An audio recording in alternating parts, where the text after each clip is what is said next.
Good morning. How are we all today? Thought I'd do a let's talk today.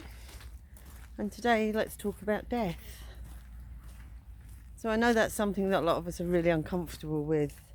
As a nation, as a culture, we do very little of talking about death.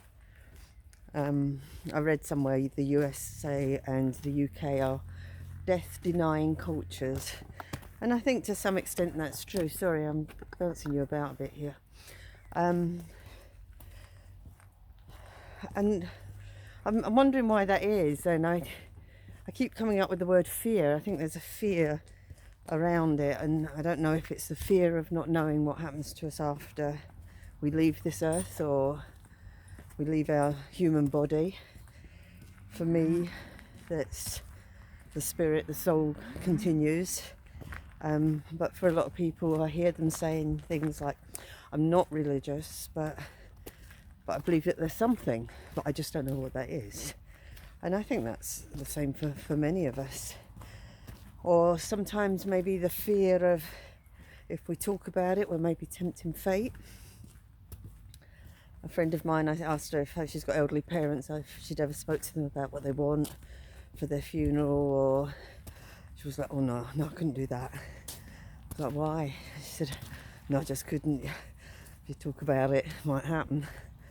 So there's that. Possibly religion.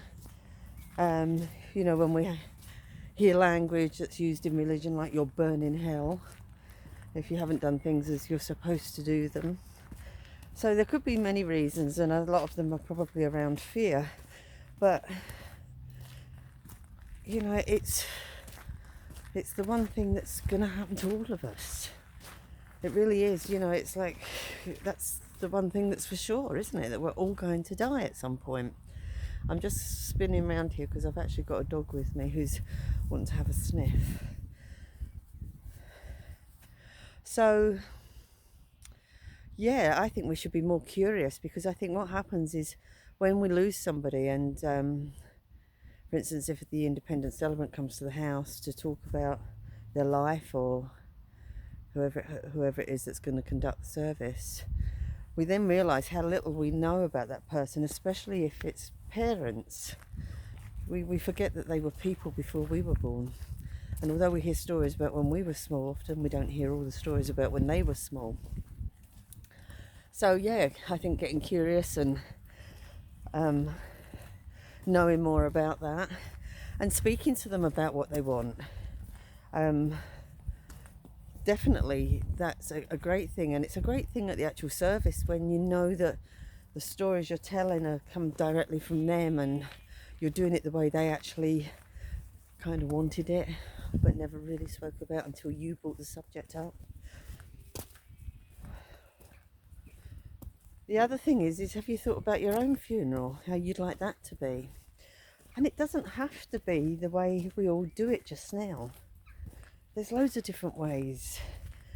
So long as at the end of the day your body goes into the ground or the crematorium, how it happens beforehand is really up to you. Or if you want it to be similar to how we do it, I heard a story about someone who he was a granddad, and he loved McDonald's and going with his grandkids to McDonald's for a Happy Meal. And that was his request, that after the actual service, everyone went to McDonald's and had a Happy Meal. Might not be your thing, but he got what he wanted. And that is just so important, that at the end of the day that we're doing that person justice. We're honouring their legacy in a way that they want it to be done. So have a think about it. Have a think about what you'd like. Get more curious with people, everybody, especially family and friends.